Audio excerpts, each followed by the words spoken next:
Okay, so admittedly, this is kind of weird talking to a camera and, trying to have a discussion with myself, I guess.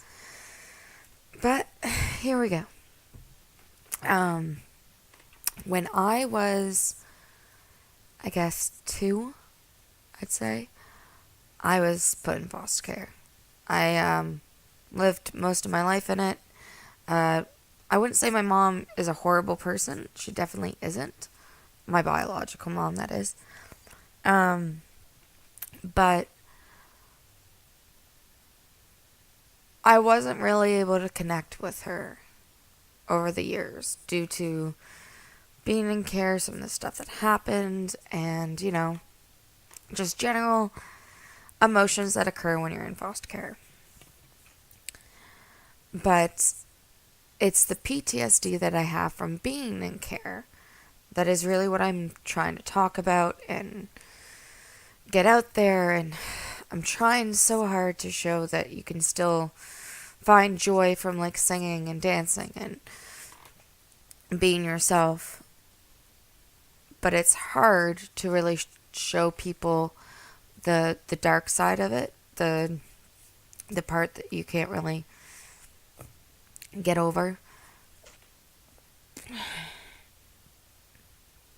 Sorry. It's hard to talk about. Um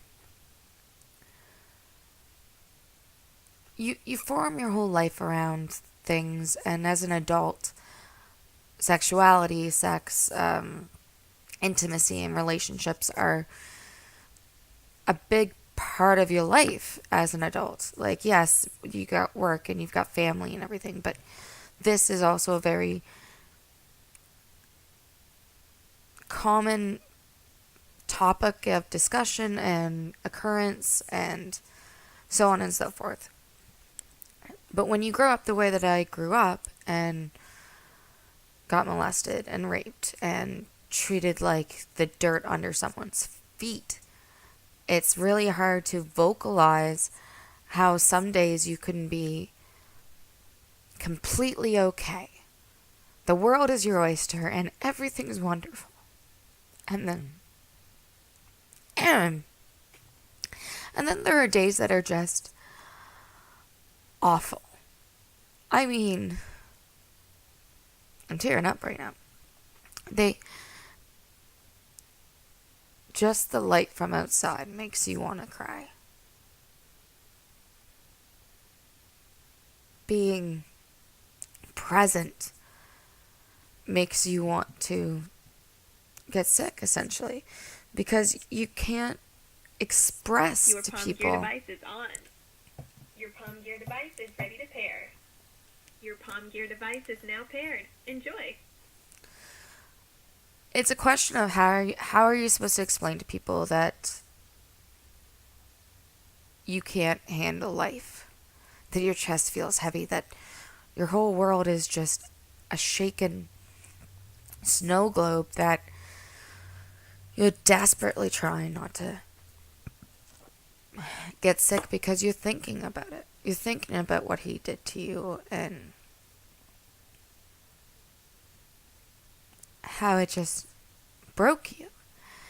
And especially when you're in a relationship like I am, no matter how much you love the person you're with, how do you express to them that it's not them, but your whole heart is just in two? You can't express to people how you're feeling. You can't let them see past you and see past the happy, because if they see that, they'll see the broken parts. And as a parent, that's really hard too. I find that I feel more lost these days than I did when I was younger. That, yes, I still had the PTSD then and the nightmares and everything, but it's like I could bury it. That I could just bury it deep down inside. But when I got older, it was just like, no, these feelings and these emotions and these memories have to start coming out. I remember talking to my best friend about this, and she and I were talking about nightmares and what actually makes them scary. And I was saying to her how I believe that it's knowing that you're in that nightmare and not being able to get yourself out. That's the worst feeling. For me, that's what it is. I remember one of the nightmares I had where I'm just sitting at a table and my son is to my right and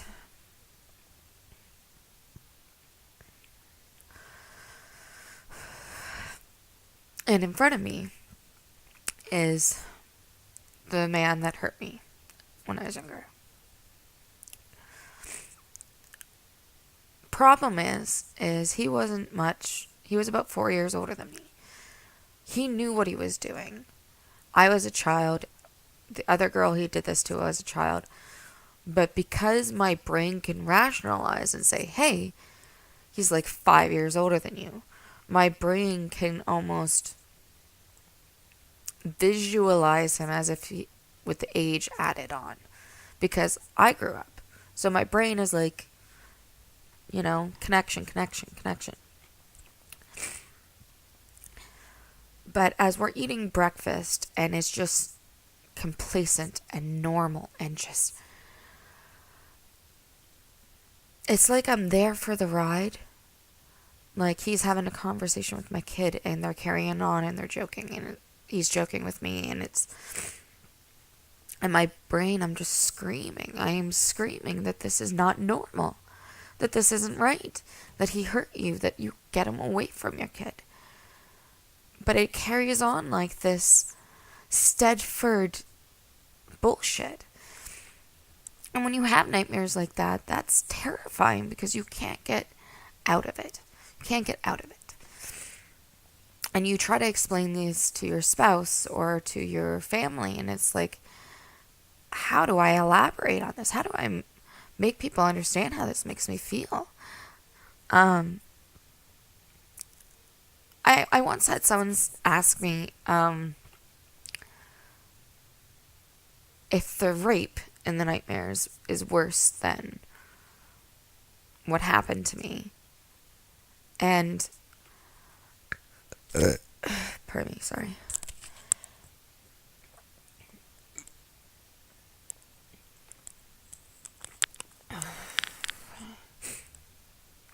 And it's like apples and oranges. It really is. It's like asking me if getting shot is better than getting stabbed. I mean, both things are harmful. With the memories, with what he actually did to me, it's the intimidation that really killed me. It really got to me, and it was just like, oh my gosh, like what am I going to do? This person is also my foster sibling. This is the people that I've called mom and dad. This is their child. How could I ever tell them what he's doing? How could I ever say to anyone what he's doing? We were part of a church that was really like the community, because there was only 2 churches, and well, I guess you could really say there's more, but really in the place that I grew up, there was a church about, Baptist church is over here, about 20 feet to like or 4 blocks, I don't know. Here's a Pentecostal church, and that's the one that we were in. And that really increased my whole, I don't want to tell them what he's been doing, because I don't want them, I thought I was being sinful. I did. For when I first realized that he was doing something harmful, I was just like, oh my God, like, I'm doing something wrong. I must be doing something wrong. I feel guilty. So I was at youth group one night, and I just kind of, emotions were bubbling. We were talking about one of the places that in the Bible that got, I think it's Sodom and Gomorrah, but basically it got destroyed because of all the sinful activity and blah, blah, blah, blah, blah. And they said, sex and orgies and whatever were occurring, so God smote and whatever. So I asked, what if someone's doing that stuff to you and you don't want them to? What's that? And that's when I first heard the word rape. And I just couldn't really wrap my head around it at first.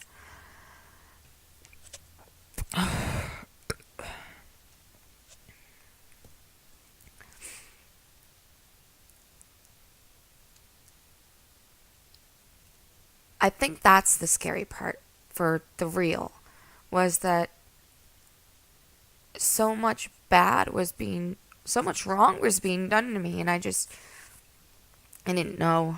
I didn't want to know. It's the thing about being naive. It's damaging in so many different ways, and I grew up to learn that ignorance is not bliss. You have to learn things. You have to know things, and you gotta figure it out. Knowledge is really power, because without it, I think I would still be stuck in that circle. Just 1 second.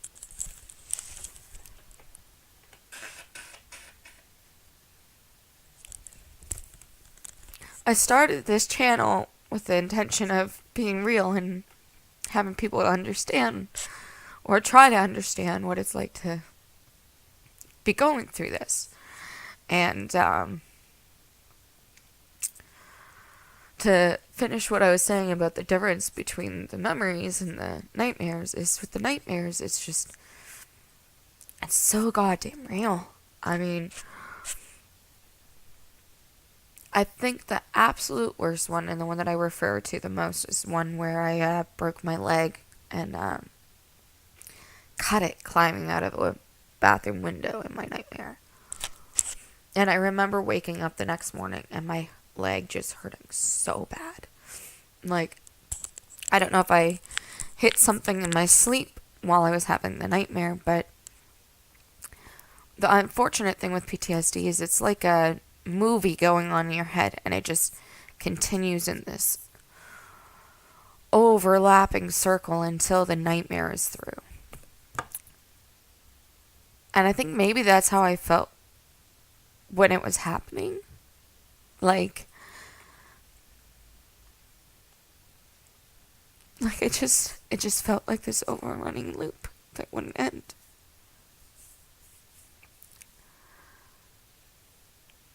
So that's how it's different. It's a memory is just a memory, but a nightmare can just go on forever.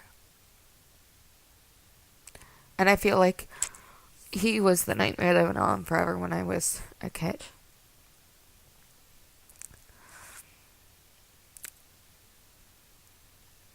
I think about the foster parents sometimes, and some of the choices I made over the years. Like, I remember calling them when I was 18 and just 18 or 19, I think, and I got rip-roaring drunk one night, and I